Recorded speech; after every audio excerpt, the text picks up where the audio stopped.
Why does it seem so many people here illegally are starting fires around the country? Pictures that look like Dresden from World War II, and he's making the problem worse. And you have to ask, is this the kind of person we want in the country?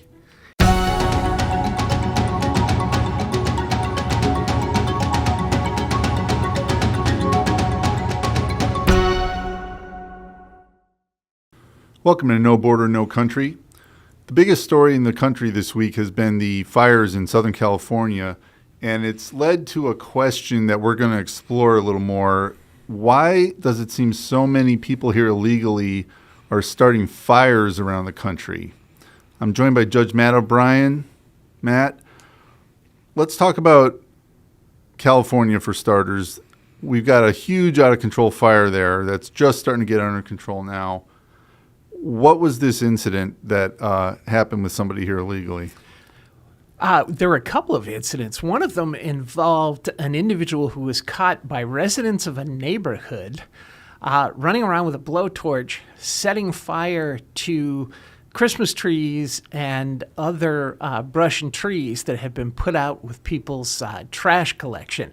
I think because of the fires, a lot of people in that area cut down brush, and presumably the city has some kind of method for picking it up. And I would assume they also, like they do in a lot of neighborhoods, get rid of old Christmas trees. A lot of municipalities will mulch those and, use it in parks and public buildings and things of that nature. And so this individual was apprehended by residents of a neighborhood with a blowtorch, lighting these things on fire in areas that were already burning.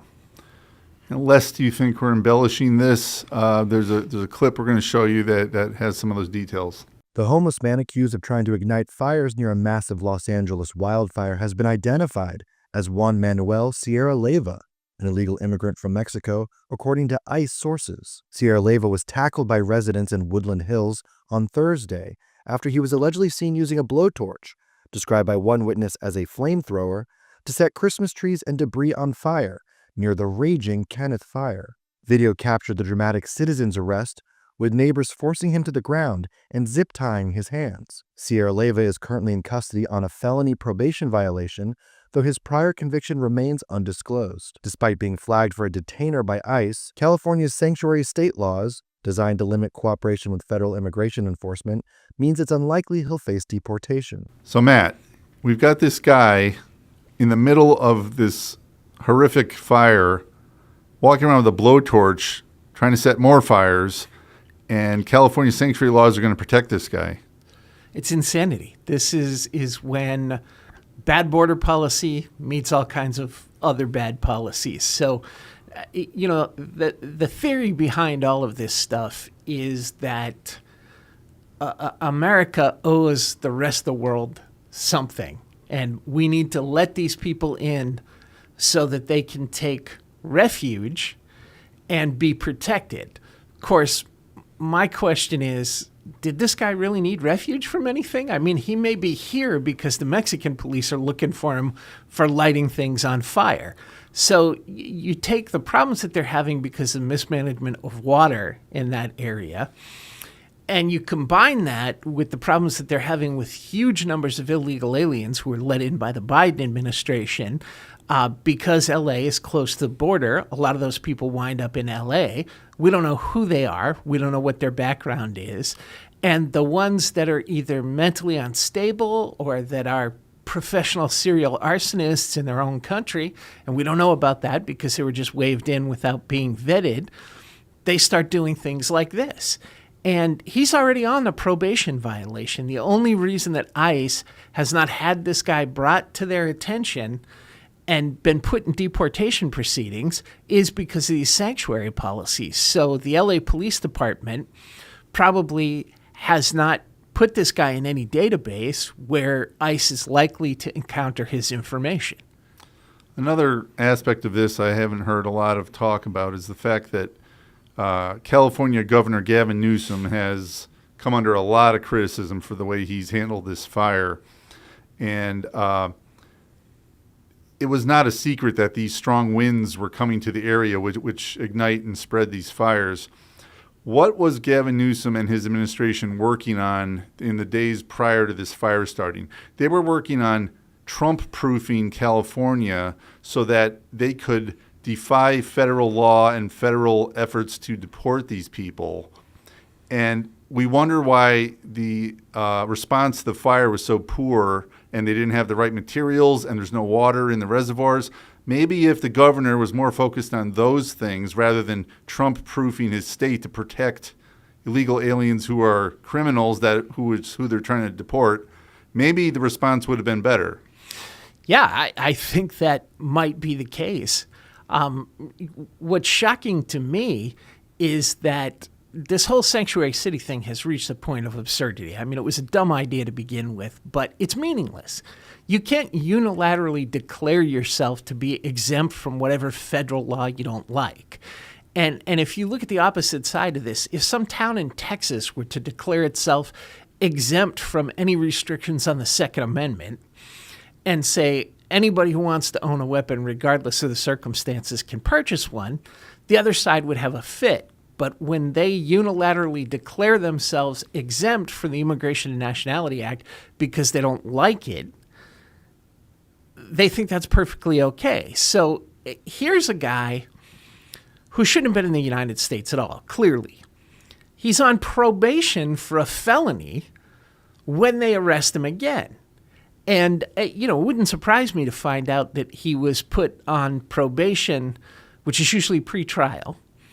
So if the news account has this correct, probation is pretrial, parole is after you've been sentenced to a prison term.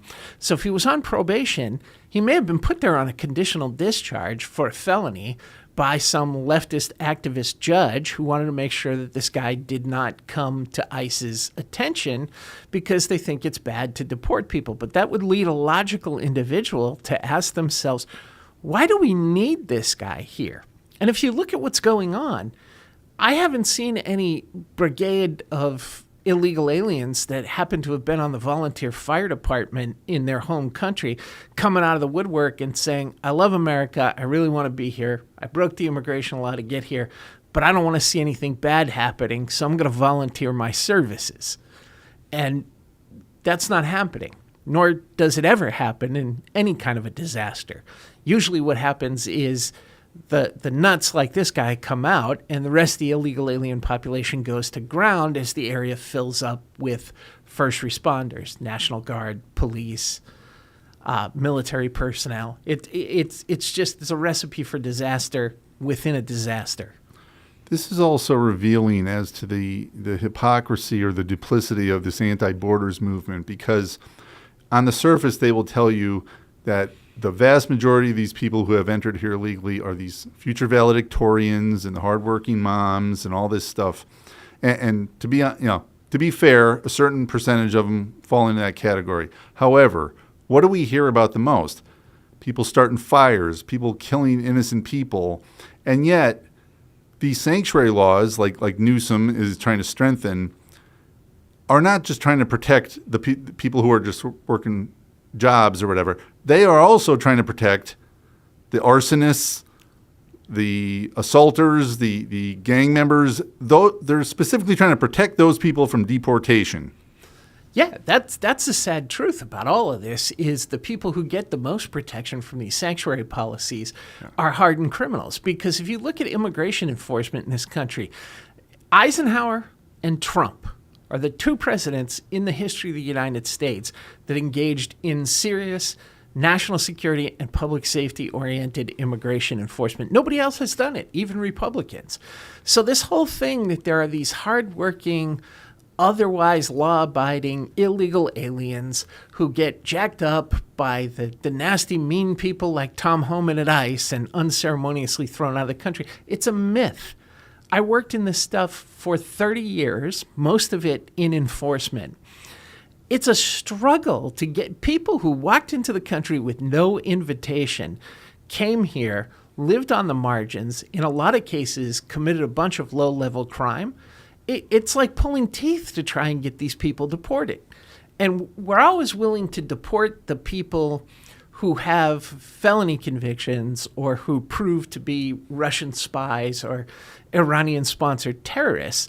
But that's after the fact. That's after the problem has occurred. You know that these people were up to something.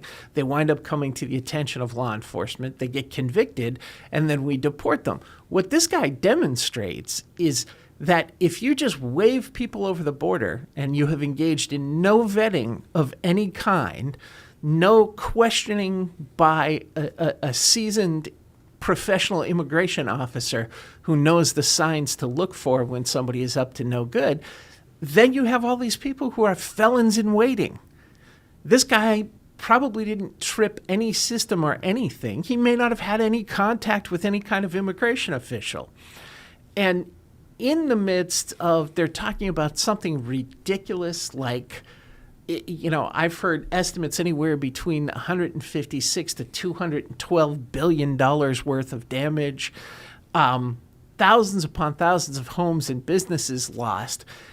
And this Yahoo is out lighting additional things on fire in a neighborhood where people were in fear of losing their homes, but they weren't necessarily burning down yet. I mean, you cannot overstate how horrific the behavior that he was engaging in was. And it's easy to, just kind of cast this off and go, well, he was lighting some stuff on fire.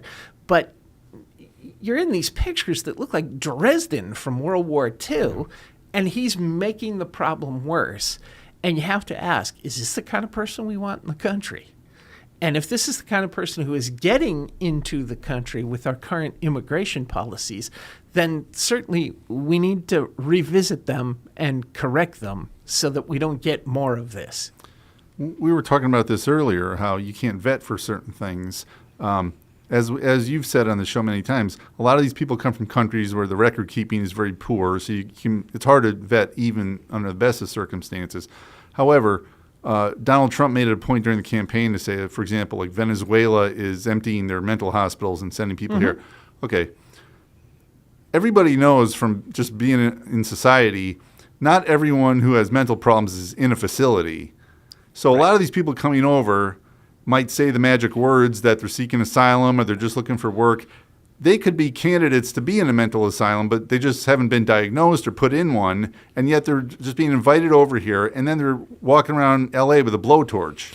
Right, because the anti-borders contingent wants everyone to believe that these individuals have a right to enter the United States.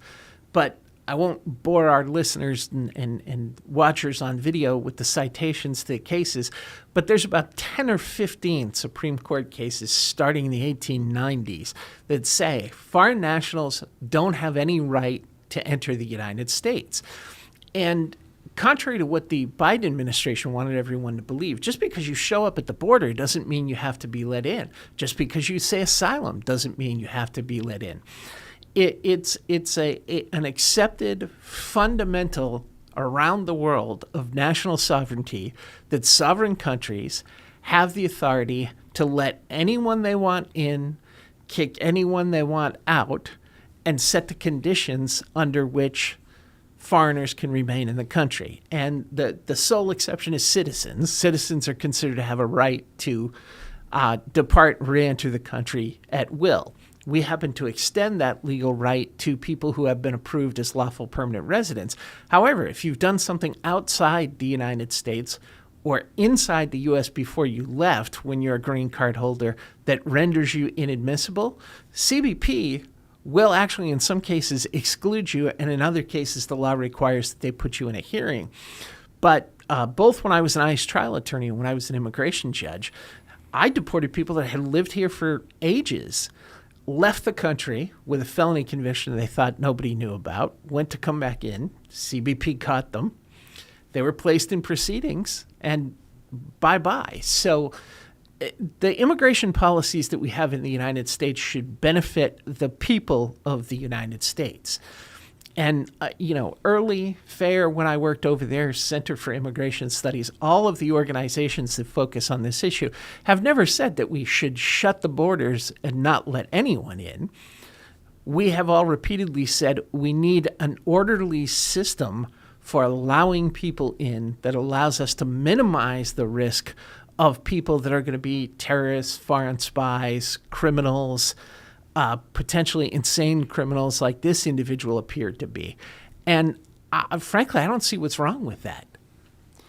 Now, there's probably people watching this out there who say, you're painting all foreign people that come in here with a broad brush just because of what one guy did. This is just the most recent example of someone here illegally committing arson. Let's take a little trip down memory lane barely a month ago and remind everyone of this one. A man suspected of setting a woman on fire on a New York City subway is facing murder and arson charges. That's as we learn new details about the suspect in custody. That's him right there, leaving court just in the last hour or so. This video just in. ICE saying in a statement the man is a Guatemalan citizen who appears to have entered the country illegally for a second time. And police say a woman sleeping on the F train, back to the crime here, was brutally murdered by that suspect. Graphic video capturing the moment it happened. We're going to show it to you. But we want to warn you, it can give you a chance to turn away if you don't want to see it. We have blurred the body of the victim. Here's that video here. You can see a man that appears to be sitting on the bench watching as the victim was engulfed in flames. Isn't he a peach, Matt? Is that the best and the brightest we were promised? No, not even close. And I mean, this is more common than you would think. I actually deported a guy from Korea who lit his wife on fire in an argument when I was a trial attorney with ICE. This is a thing that in some countries is a pattern of behavior. You see a lot of things coming from England, with people from India and the Middle East throwing acid on female family members when they're upset at them, lighting people on fire as a result of disputes. These are not things that we want going on in our country. I mean, typically in the United States, if you have a dispute with a neighbor, you don't light their house on fire or light their family on fire. And this particular situation, I mean, that guy, I think looking at him, he looks like he was not right in the head. But stop and think about just the dire situation that occurred there. This poor woman is doing the commute that hundreds upon hundreds of thousands of people do every day in New York. I lived in Jersey City and commuted into New York City to work on the PATH, the Port Authority Trans-Hudson train. And I fell asleep in my seat many times. You know, you're getting up early to go to work. It's a cold winter morning, and you kind of, you haven't had a chance to have your coffee. You can't eat or drink on the subway. And you nod off. And this poor woman nodded off, and this guy lit her on fire. Like, I can't imagine doing anything that horrible to anyone. They've outlawed flamethrowers in warfare because it's so horrible. It's absolutely barbaric. And the fact is, not only did he do it, but then once she was on fire, he sat down and watched. Yes, absolute craziness. Yeah. We did a little research on this topic, and it didn't take long to find a lot of disturbing accounts here. This one's from 2021. Illegal alien from China hit with federal charges for allegedly setting fire to historic Alabama church. Here's another one. This is from ICE's website. Their ERO operation, enforcement and removal operations in Boston, arrested an unlawfully present Haitian citizen convicted of 2017 church arson. So they're burning churches down, they're burning down commuters on subways, and they're starting fires where massive wildfires are taking place. Well, this is at least one individual who was arrested in L.A. There were some whispers and rumors on the internet that one or more other illegal aliens might have been arrested setting fires. That was never confirmed. I think that's probably, if it's true, is being suppressed by the city administration in LA because they are a avowed and confirmed sanctuary jurisdiction that does not want to cooperate with ICE. And this is not the first time this has happened. There's been a couple of other wildfires in California where there were people who were unlawfully present in the United States implicated. And I don't know if there's a database anywhere where you could research this because of the hesitancy to keep records that have people's immigration status in them. But I bet if you were able to run a search, you would find a lot of instances of illegal aliens engaging in arson. And it goes back to what we started talking about at the beginning of this podcast. When you don't know, you don't know. So if you just waive everyone who comes across the border without an opportunity to vet them or talk to them, then you don't know who you're letting in. And the way the immigration law is written, if in the discretion of the immigration officer that is inspecting you, you are found to be inadmissible to the United States, then you can be excluded from the United States if you're not trying to re-enter with a valid status. We don't have to let anyone in here. That's not how the law is written. That's not how it traditionally works as a matter of interstate relations and international law. So you have to ask, with the massive wave of crime that occurred during the last 4 years when Biden essentially erased the border, is there something going on here? And I don't mean to imply that all migrants are of necessity criminals. But as you mentioned, this is sometimes a foreign policy decision that's made by countries that are hostile to us. So Venezuela, emptying their jails. The media scoffed at that. There's now been evidence that proves it. But when Trump as a candidate said that, it was not off the charts at all, because we know for a fact this happened during the Mariel boat lift when Fidel Castro told people that they could leave Cuba if they didn't want to be there. And they had to do it through the beach at the port city of Mariel in Cuba. There was a flotilla of people that went from the United States and said, we're going to get as many Cubans out as we can. Apparently, Castro didn't think that would happen. When that occurred, he said, I'm going to take an opportunity to rid myself of all the problem children that are making it difficult for me to rule Cuba. And he purged the prisons, and he purged all of the mental institutions. Send Tony Montana over here, too. Yeah, well, yeah, but that particular version of Scarface, which a lot of people don't realize was an earlier movie. Right. It's a remake of an earlier movie with Edward G. Robinson and I forget who else in it. But the 1970s one, Say Hello to My Little Friend, that everybody knows. It was like 83, actually, but yeah. Okay, 83. So early 80s. It was set during the, and that makes sense that it would be 80s because Mariel boat lift was like 83, 84.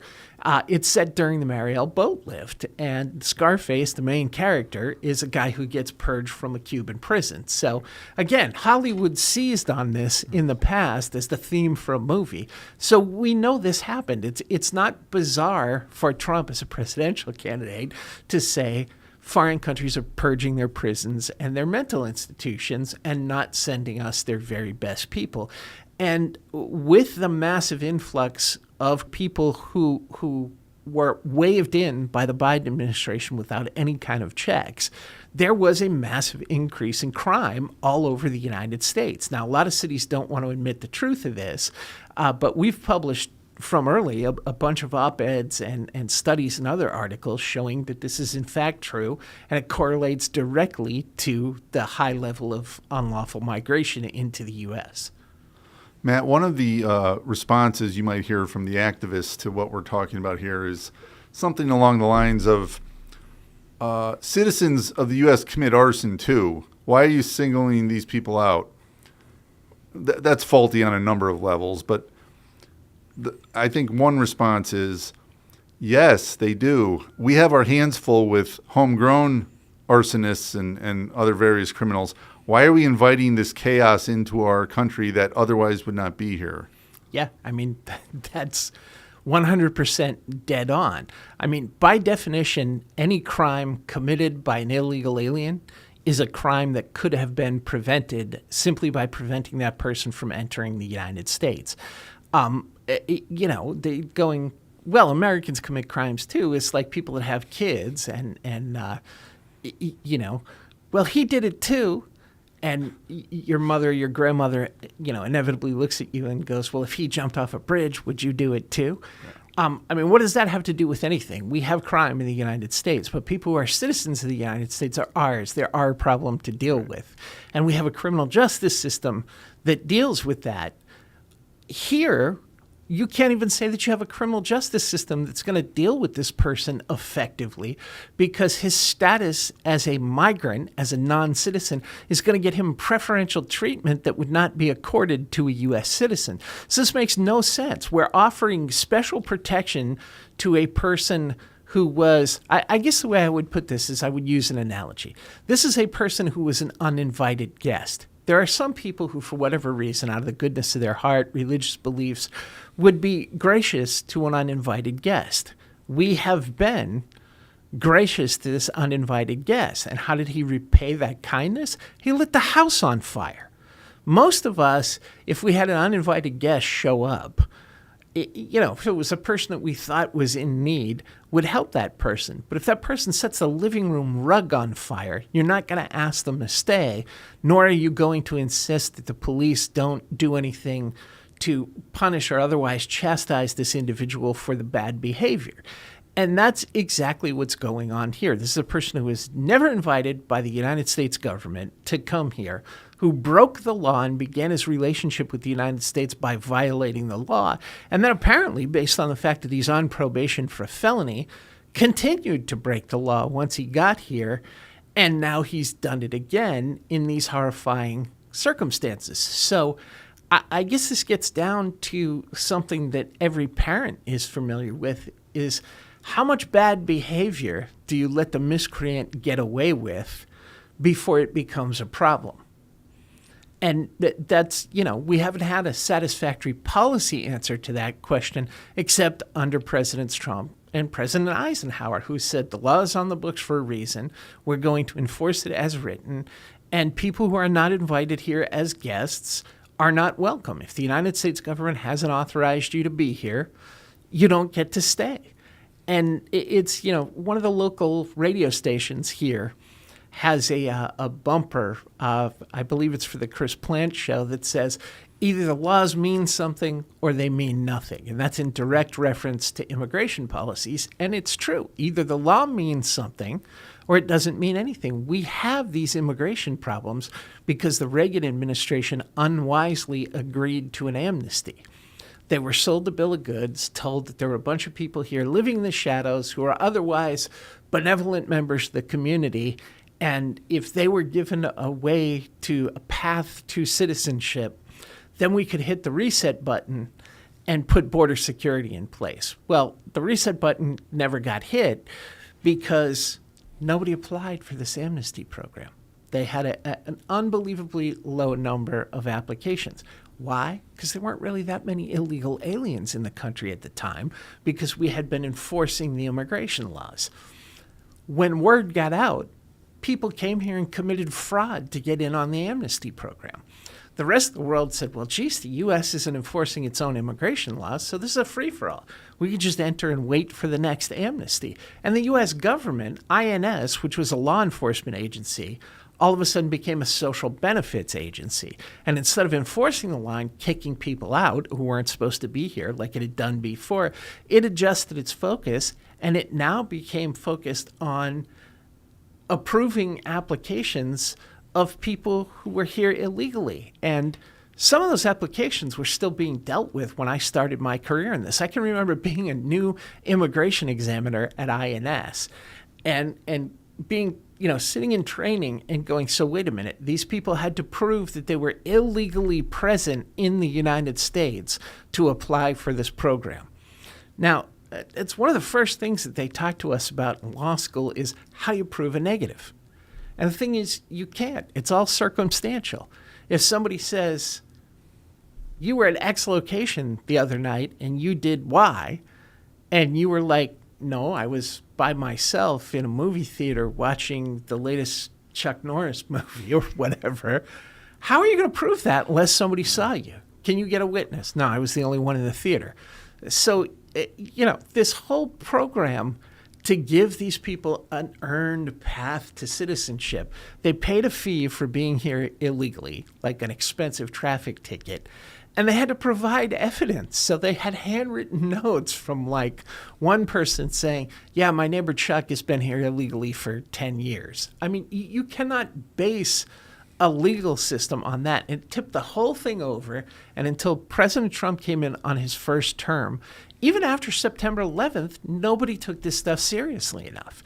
And so we are reaping the rewards with people like this of decades of poor immigration enforcement. Now, President Trump has said he's going to try a different way of hitting the reset button, and that's by enforcing the laws. We'll see if that works. It could work if everybody gets behind it. But as you saw the day I went up on the Hill to testify, you have significant numbers of members of both parties who don't think that immigration enforcement is a good idea. They think it's just not nice because these people are all fantastic. Well, this is proof that they're not. The argument goes both ways. You can say, well, not all of these people are criminals. The fact is not all of them are angels either. Another argument you hear from these anti-borders think tanks is that immigrants commit crimes at a lower rate than American citizens do. Well, that's been debunked numerous times that I've seen it. But also, this is where their narratives collide, because even if we're getting the best and the brightest, as they claim, shouldn't the crime rate from people coming here be zero or close to it? But yet it's far from that. I mean, let's face it. If you look at what's gone on in Wall Street over the last few decades, there are wealthy, well-educated people who will commit crimes. Usually the crimes that they're involved in, though, don't involve lighting your neighbors on fire or blasting your neighbor with a shotgun or, Tren de Aragua gang robberies of people's cell phones. It tends to be Bernie Madoff kind of stuff. Equally criminal, equally as bad, but it tends to be bloodless and deceptive. So, yeah, you're right. If we were getting all of the best and the brightest, you shouldn't have so many people on public benefits because they should be succeeding in the American dream. You shouldn't have so many people committing crimes. I mean, the fact is, nobody is sure because the data is so difficult to get. It does appear that legal immigrants, people who have a status and want to keep it, may offend at a lower rate. I don't know if that's true or not because I deported, as a trial attorney with ICE and as an immigration judge, deported a lot of people who had green cards and did things that violated their terms of their status, usually the commission of a crime, and wound up being deported. Prior to Biden, when I was in immigration court as a trial attorney, I spent about 5 years, actually almost 5 years to the day doing that. It was about a 50-50 mix at that point in time of people who were illegal aliens who wound up in proceedings and people who had a status, mostly green card holders, but occasionally H-1B, L-1, things like that. It was about a 50-50 mix of people being deported. When I was an immigration judge, the Biden administration started a few months after I was appointed, and the whole situation shifted, and 99% of the cases that I was seeing were people with bogus asylum claims who were recently arrived. So, these arguments about, migrants are by nature more law-abiding. There may be some truth to that argument when you're talking about people who obeyed the rules, got a visa, went through inspection, and were lawfully admitted to the United States. It's not true with respect to illegal aliens. And I think that it's like that theory of crime that people take that first step, and once they've done that and gotten away with it, it escalates, and they continue to do more things like that.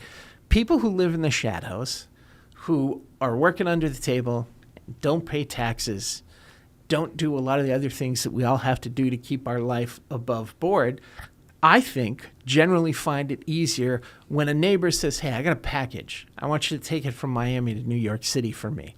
Well, what's in it for me? $500 each way. Well, people know full well the package is full of cocaine or fentanyl, but they take the money and they get on the train because they figure, well, I'm an illegal alien. I won't get caught. I need the cash. And so there is an element of starting your relationship with the United States by committing a crime and not being law-abiding that I think tends to lead people further down that path. So to wrap it up, Matt, the cases we've talked about here, these arsonists who are here illegally, they should be deported in quick order under the coming Trump administration. However, we know that the ACLU and a couple other groups have already stated their desire to challenge every little aspect of this. So the litigation team here at the Immigration Law Institute is going to be very busy pushing back on that. Yeah, without a doubt. The litigation department and the investigations department, when we file FOIA requests and state records requests, a lot of time in order to know what we should be litigating and how to do it, we need information. I think there's going to be a lot of activity, and I think you're going to see, like the first Trump administration, a significant amount of litigation. Although I do think that this time around, the SPLC, the ACLU, the National Lawyers Guild, all of these organizations, they're starting on their back foot because Trump won big with Trump v. Hawaii, the case that said he did have authority under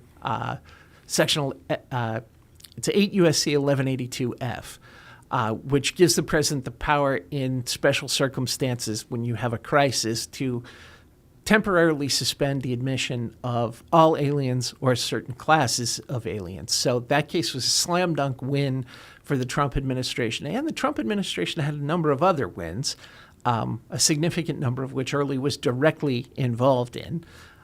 So I think this is a little bit of a different situation. Trump is starting from a position of power, and the other side is starting from a position of weakness.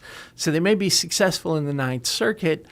I think in a lot of other circuits, they're going to hit a brick wall. Congratulations, you made it to the end of the podcast. If you'd like to learn more about the Immigration Reform Law Institute, go to irli.org. If you found this information useful and you'd like to support the show, go to irli.org/podcast. You can also hear this show on Apple Podcasts, Rumble, and Spotify. And don't forget to check us out on all the major social media platforms. Thanks again.